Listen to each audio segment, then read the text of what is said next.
Fala aí, galera do canal Botafogo Digital, eu sou Carlos Albuquerque. Domingo 27 de julho. Vamos falar, claro, a gente tem que falar do jogo de ontem, um empate amargo, né? Empate aí com sabor de derrota, depois do Botafogo ter dominado amplamente a primeira etapa, criado várias oportunidades de gol. 1 a 0 saiu barato para o Corinthians e a gente sabe que futebol, a bola pune, né? Não dá para bobear, depois do Botafogo ter feito um ótimo primeiro tempo, de repente até os melhores 45 minutos aí da temporada, enfim, 3 a 0 não seria um exagero. O Botafogo conseguiu um gol aos 24 minutos, jogada do Matheus Ponte, cruzamento, aquela bola quase saindo ali junto à trave, que o Nathan Fernandes conseguiu cabecear para trás e encontrou o Arthur Cabral, né, melhor jogador do Botafogo em campo, que fez também de cabeça o 1 a 0, né? 1 a 0 saiu barato para o Corinthians na primeira etapa. O que o Dorival fez, né? E até curioso, né? Um encontro de ontem entre o ex-treinador da seleção com o filho do atual treinador da seleção, né? O Dorival mexeu no Corinthians no intervalo, 4 substituições, Memphis Depay foi um deles, Mateuzinho, enfim, e mudou o panorama do jogo. O Botafogo demorou muito, né, a se reencontrar na segunda etapa e fez um segundo tempo bem abaixo. O Corinthians acabou, de certa forma, até merecendo o empate, que nos castigou ali na faixa dos 40 minutos da segunda etapa, justamente com o Depay marcando, né? A torcida do Botafogo vaiou no apito final, a torcida do Corinthians comemorou, claro, um pontinho fora de casa, ainda mais sendo contra o atual campeão brasileiro e diante de todo esse cenário que se desenhou na primeira etapa, né, do domínio amplo e restrito do Fogão, né? Enfim, lição dura, mais uma aí que aprendemos, né? É justamente isso. O jogo tem 90 minutos, o Botafogo acabou tentando ali segurar o 1 a 0 e na primeira etapa tínhamos que ter feito mais gols. Inclusive essa foi a opinião do próprio David Ancelotti. Claro que a gente sabe, e ele ainda segue, né, invicto, só agora não está mais a nossa defesa invicta aí como estava, né, sem sofrer gols. Claro que o Ancelotti precisa conhecer melhor o elenco do Botafogo, está começando a fazer algumas experiências.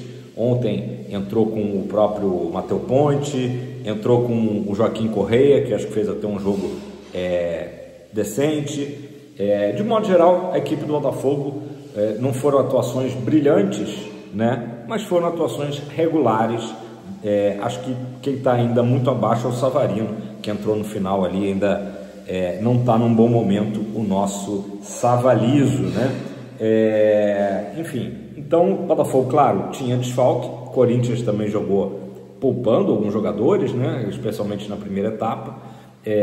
Então acho que não é desculpa isso, né? Claro que o Botafogo tem que aprender que aquele tipo de domínio que o Botafogo teve no primeiro tempo tem que transformar em gols, né? 1 a 0 é o famoso placar perigoso, né? E na estreia do uniforme, né? Não só a camisa preta, o Botafogo jogou todo all black, né? Acabamos aí tomando esse gol e aí não teve mais tempo para reagir, né? O Botafogo não teve forças e nem tempo para reagir. Se bobeasse, ele quase até tomava a virada no finzinho do jogo. Torcida naturalmente saiu insatisfeita do Nilton Santos. Falar aqui dos próximos jogos, tá? Eu não vou comentar, terça-feira a gente sabe tem Copa do Brasil, né? Mas jogos do Brasileirão, tá? O turno tá acabando, lembrando que a CBF ainda precisa remarcar o jogo com o Mirassol e o jogo com o Grêmio, tá? Então é o seguinte, próximo domingo, dia 3 de agosto, tá? Botafogo recebe o líder Cruzeiro às 16 horas no Nilton Santos. Então é aquele jogo, domingão, 16 horas, né? Tomara que o Botafogo consiga uma vitória consistente na Copa do Brasil na terça, para no domingo o torcedor voltar, né, a encher o Nilton Santos e acreditar na equipe nesse jogo que vai ser bacana de ver, né? O duelo aí contra o Cruzeiro, que faz ótima campanha. No dia 9/8, no outro sábado, o Botafogo vai a Fortaleza, joga contra a equipe da casa, no Castelão, às 8h30 da noite. Então é aquele sabadão à noite lá em Fortaleza, né, contra o Lion, que será o reencontro do Botafogo com o Renato Paiva. interessante. No dia 17/8, já é o início do segundo turno, né? Acabei de falar que faltarão também os jogos com Mirassol e Grêmio. O início do segundo turno, justamente contra o Palmeiras, o jogo mais esperado, né, ao meu ver, um dos jogos principais aí do Campeonato Brasileiro de pontos corridos, por tudo que aconteceu nos últimos 3 anos. O Botafogo vai pegar o Palmeiras no Nilton, num domingo, 8h30 da noite, né? A CBF podia ter caprichado mais nisso aí, né? Que fosse 18h30, beleza.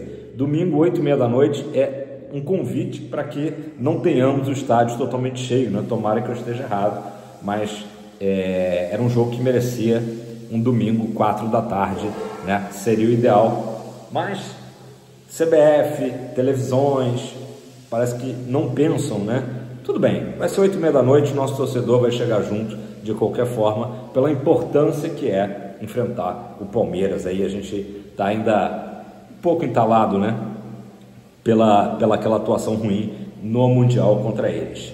No dia 24 de agosto, no outro domingo, o Botafogo vai até o Alfredo Jaconi, Caxias do Sul, pegar o Juventude, às 6h30 da tarde, né? E fechando o mês de agosto, no sábado, dia 30, o Botafogo recebe o Red Bull Bragantino às 18h30, ou seja, o mesmo horário que foi ontem, né? Sabadão, 18h30, que aí sim é um horário legal. O Botafogo que vai então, portanto, num curto espaço de tempo, enfrentar o Bragantino, né? O Massa Bruta, o Massa Bruta 3 vezes, né? 2 pela Copa do Brasil e uma aí pelo Brasileirão. 18h30, o Botafogo tentar devolver aquela derrota do primeiro turno. No meio disso tudo aí também tem o jogo com a LDU, né? Pela Liberta, pelas oitavas da Liberta. Galera, vamos falar um pouquinho do John Textor, né? O John Textor reapareceu, né? Ele sempre aparece meio que de surpresa, né? Teve ontem no Nilton Santos, vestiu a camisa nova preta e depois do jogo falou um pouco sobre tudo isso que tem acontecido na Eagle, né? Muitas notícias, Lyon, Botafogo, Crystal Palace, né? E ele falou, principalmente a novidade é que ele está tentando separar o Botafogo do grupo da Eagle na Europa, né? A gente sabe das confusões recentes que aconteceram, o pessoal ali tentando aplicar um golpe, né? Em relação ao próprio Botafogo, o Lyon, e o Textor falou, olha, eu ainda sou, né, o diretor principal da Eagle, e as pessoas que estão lá, né, fui eu que coloquei, então ele espera ter êxito nessa empreitada, porque ele considera que o Botafogo, né, muito mais do que ser ajudado pelo Lyon, por exemplo, ele tem, ao contrário, né, o dinheiro do Botafogo tem ido para tapar os buracos lá financeiros do Lyon, né? Ele falou, por exemplo, não faz sentido nenhum, é mentira essa questão dos torcedores do Lyon falarem, o Lyon bancou os títulos do Botafogo. Ele falou justamente o contrário, o Botafogo cada vez mais superavitário, né? Vendendo jogadores, e o Botafogo sim tendo que desviar sua verba ali para ajudar, né, o co-irmão, né, Lyon. Então a ideia do Textor é essa, separar pelo menos da Europa. Outra coisa que ele falou importante é também a questão, com a venda das ações do Crystal Palace, de buscar, né, não é segredo para ninguém, há muito tempo, um outro clube na Premier League, porque ele vê isso como uma coisa muito importante para o Botafogo. Não aconteceu por ele não ter esse controle, né, ele ser acionista minoritário no Crystal Palace. O Crystal Palace nunca foi um parceiro do Botafogo. O máximo que a gente conseguiu ali foi aquele amistoso, né, entre as equipes. Mas nunca, por exemplo, o Crystal Palace recebeu jogadores vindos do Botafogo. A ideia do Textor é ter uma equipe que ele controle e que isso possa acontecer, essa ponte que até pouco tempo atrás acontecia com o Lyon, caso, por exemplo, do Almada, né? Um caso aí bem emblemático do Almada vir para o Botafogo, sabendo que depois de 6 meses jogaria na Europa, na Liga Francesa. Então, isso é um plano, né? Um plano para o mais breve possível, claro, o Textor ter uma equipe que ele tem o controle na Inglaterra, para justamente que mais jogadores venham para o Botafogo, sabendo, né, que vão ter esse projeto de carreira de, depois de passar pelo Botafogo, ajudar o Botafogo, conquistar títulos no Botafogo de preferência, jogarem na maior liga do planeta, que é a Premier League. Então ele deixou isso bem claro, né? Bem claro.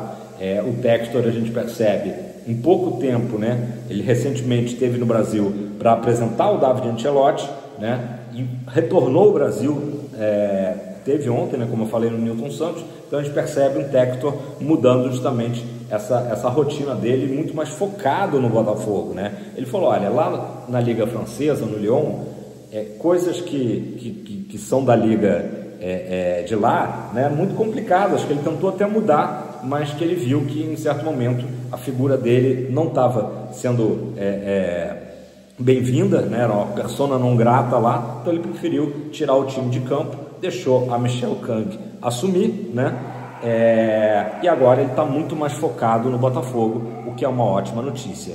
O Botafogo ontem, claro, sentiu as faltas de Marlon Freitas, vai ter, claro, vai melhorar muito também ali nível qualidade no meio de campo na hora que entrar o próprio Danilo, né? Então existem perspectivas, né, boas para a equipe, mas ontem foi exatamente isso. A gente percebeu que em determinado momento, né, acho que o Ancelotti também demorou a mexer, né? Acho que ele mexe só com 18 minutos do segundo tempo.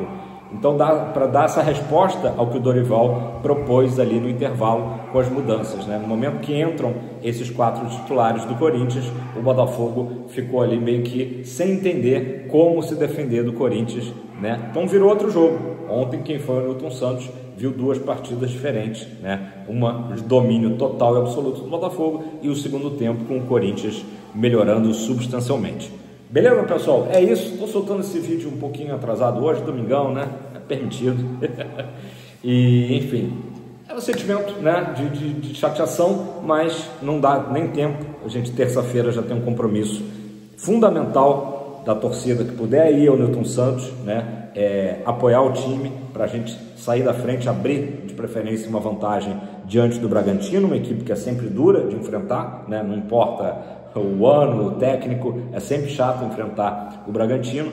Então a gente fazer um grande resultado na terça-feira para depois termos tempo até para nos preparar bem para o jogo de domingo, né? Daqui a uma semana contra o líder Cruzeiro. Beleza? Tamo junto, aquele abraço. Não precisa nem pedir, né? Joinha, comentário, inscrição, aquele pacote todo. Pra cima, fogão, sempre. Valeu!